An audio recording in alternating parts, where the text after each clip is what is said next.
So let me turn it over to you, Harry, can I? And, tell us what's the latest at your end. Oh, you're muted. I may unmute you. You may have to unmute. Let me see. Where's the button? Hold on a minute. There, you're unmuted. Go ahead. Can you hear me now? Yeah. Okay. Merry Christmas and Happy New Year. Yeah, the Polar Express, I saw it this morning. I actually got so busy I forgot about it. And I was really impressed with it. It really was very touching. I've never seen anything like that before. And it went off. I thought it must have been a real pain in the neck to do that, but I think it went off really well. Well, thanks for helping me with it, buddy. Appreciate it. Yeah, it was no problem at all. I enjoyed doing it, actually. Yeah, so that was really great. I have a couple things tonight. I got a special thing, but I'm going to start off with a little bit of show and tell. And so okay, here we go. The first item is one of Steve's engines. And this is a Katie Pacific Lionel, which is the first engine that this particular customer has ever had weathered. And he asked me to do it light, and I did it heavy. And he saw the pictures and he said he wants it heavier. So opinions are not always the same, but he likes it. He was very happy with it. And I'm also going to use this particular engine as a real quick show and tell. And when I do one of these, when I do this to an engine, you got to clean the wheels. The last thing I do in the project is clean the wheels. And what I use is, it's lacquer thinner from Home Depot or Walmart. This is a cotton tip applicator or a Q-tip. And I'm going to clean that film off the wheel. Do not get this stuff on the traction tire. Do not. Okay, so here we go. We're cleaning the treads. And because this is a legacy engine, I'm just going to take this puppy and twist it forward till I see more film. And we'll do it again. Hang on. So off it comes. Off it comes. And here's what it looks like. This is what's coming off that wheel. Now, I get a lot of engines in here. A lot of guys, people have had, and I do this, and this thing comes off black. So there's a lot of guys that are naughty that aren't cleaning their tires out there. And this is how we do it. And since it's a legacy, it makes it really easy. And so there's all the tires cleaned. Now, the trailing truck's a little bit different. Notice it's got a wiper on the wheel. So we're going to get underneath that wiper and spin this wheel a little bit and get that cleaned. And then we'll do the wheel. Okay. And you can see this thing coming up black. So it needed it. And this way, when the customer gets it, the thing picks up right away and runs. So that's wheel cleaning made easy. Lacquer thinner and a Q-tip. Same thing with the tender wheels. Oh, the rollers. Got to do the rollers too. So here's the rollers. I'm spinning that thing as I wipe it. And I've only got one hand, so it's hard to do it with. But here you can see it coming off black. And this is just a little tiny bit of, probably more dust. And you got to clean your tracks, and you got to do your freight cars too, because they're going to pick up that dust and distribute it on the track, and your track will get dirty. So every so often, you got to do this to your freight cars.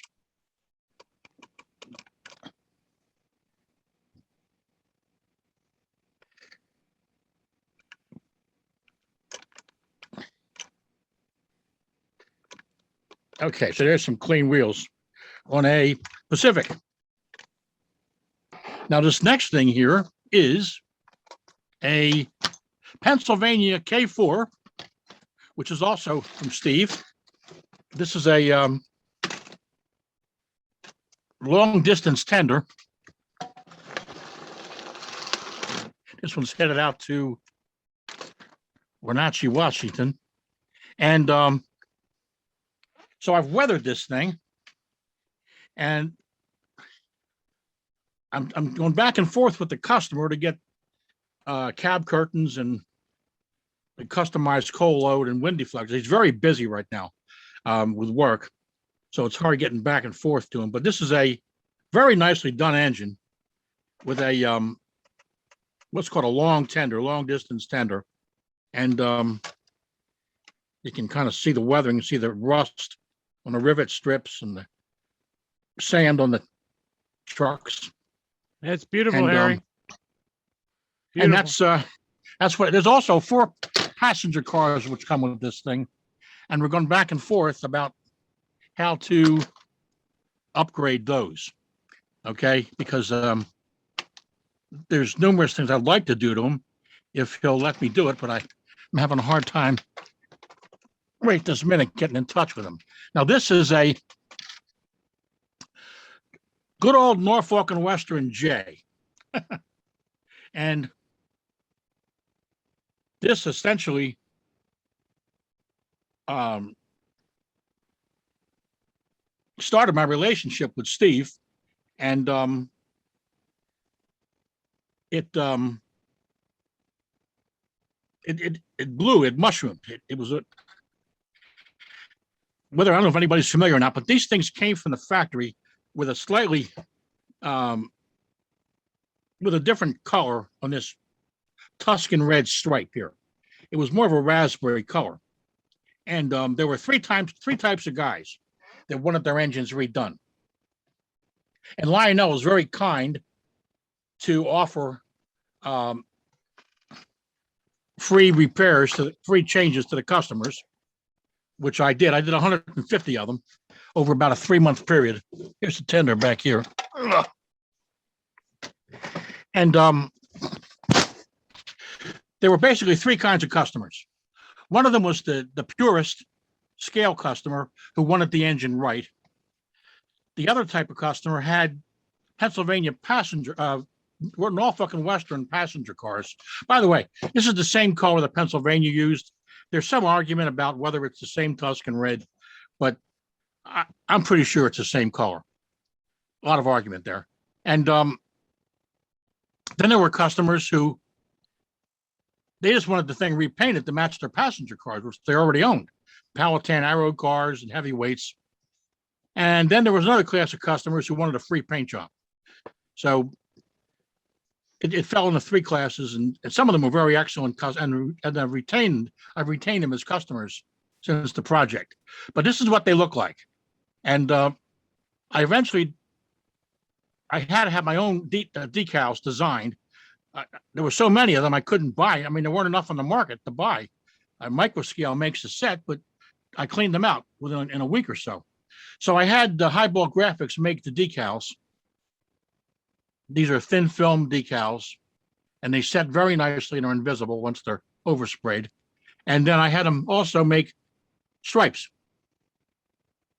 because the stripes sometimes get, like right there, the stripes get damaged, or you get bleed through from the paint when you airbrush it.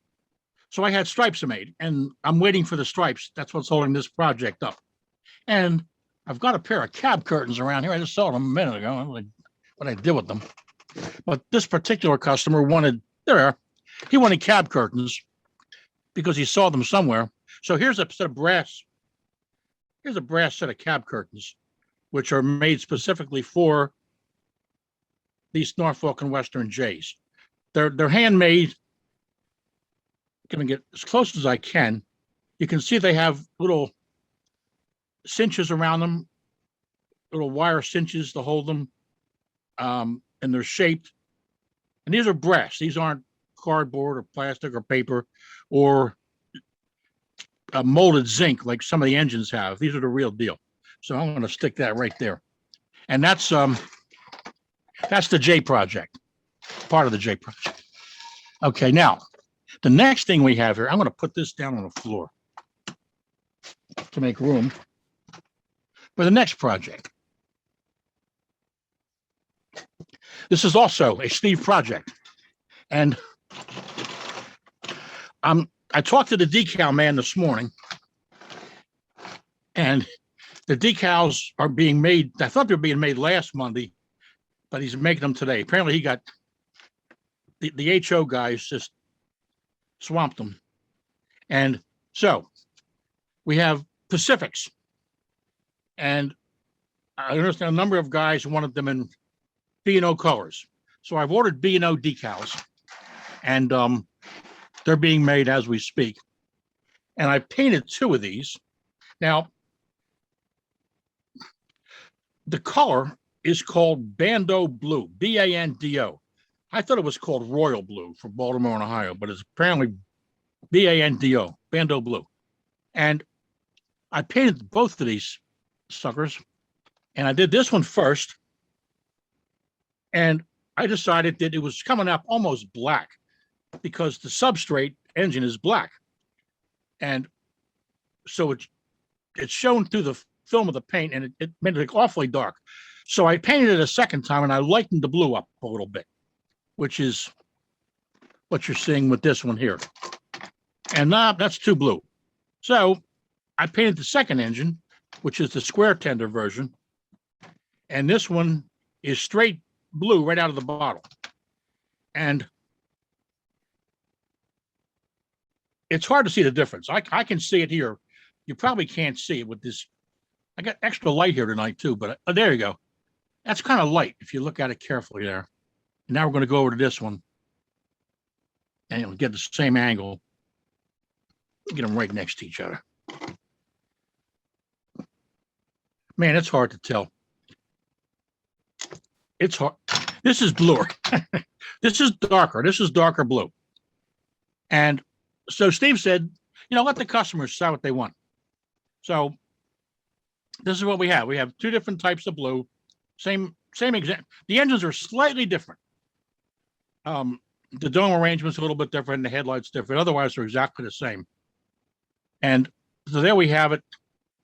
2 blue B&O engines. Decals being made as we speak, and probably next week delivery. So, whatever. Now that everybody's seen it, it's whatever you want. It makes no matter to me. I can paint it either way. Now, my next project is something I thought would be interesting. Sunset models existed long before Golden Gate or Third Rail. It was owned by Scott Mann's father. His name was Mort Mann, back in days of old. And he contracted with Samhangsa over in Korea to build his engines. And he made some very detailed engines back in the late 80s, early 90s. Now, I've got this one sitting here. And the reason is I've got a Lionel engine, one of Steve's Eries, right here to look at them. So now, this particular engine, this brass engine, I put all these details on it. I tore it apart and added all these lost wax details, and then put it back together and painted it. And these are called injectors, check valves. These are called injectors here. There's a throttle here and a reverse lever here. So this is super interior detailed. And then it's got cab detail. These are brass, little fittings on the end of these pipes here. And here's the back head. All these little bolts are separate. If you look back here, every one of these little things is a separate casting which was soldered on. So I'm guessing I added 1,000 parts before I finished this engine. And it's put a new motor in it, a new Northwest Shortline gearbox, added about 4 pounds of weight because 2-rail engines are way too light. And in the front of the engine, the smoke box is built up. By that, I mean,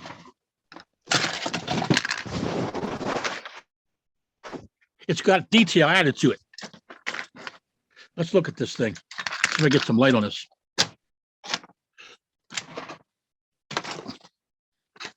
Okay. Now, these little things right here are called dogs. And I'm rotating. You can see it rotating. Yeah. And if I rotate all these little dogs 90 degrees, this manhole right here will open up. And you can see inside the smoke box. Okay. This is a number board. Now, when they made these in the real engines, they were cast out of brass or bronze. So the numbers would be 3-dimensional, which these are. I saw the little numbers on there. Then all these little bolts here are separate.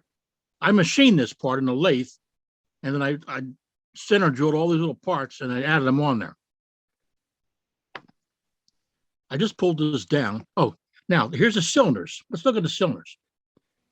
All these little bolts are separate. They're all added. Why I did that, I'm not sure, because it was a lot of work. But this is what two-rail guys are into. Now, these handrail stanchions are, I made the patterns for these and had them cast. They're unique to the Reading Railroad. So that's this thing. The little doors work. It's got a little working doorknob on it. All the plumbing's on the air pump. The end of this handrail's got a little brass ball on it. So these are the things that the little things that go in a showpiece engine. Now, this is the Lionel engine, and by comparison, when it's weathered and it don't look one hell of a lot different to the casual observer. Let's just look at these things. Here's a Lionel Erie. And go down here. And then we'll look at this thing. And I mean, you got to look at it and see the difference, but for all practical purposes, they look about the same. And this Lionel engine probably weighs, well, they weigh about the same. Maybe the Lionel's a little bit lighter, but that's the way it comes from the factory. And the Lionel engine, of course, has added detail, both the cab curtains, special kind of cab curtains on a Camelback. The fireman stood here, and he had to be protected. I mean, that thing's moving 80 miles an hour at minus 20 degrees. The wind chill factor is almost hard to, a human being couldn't survive in that.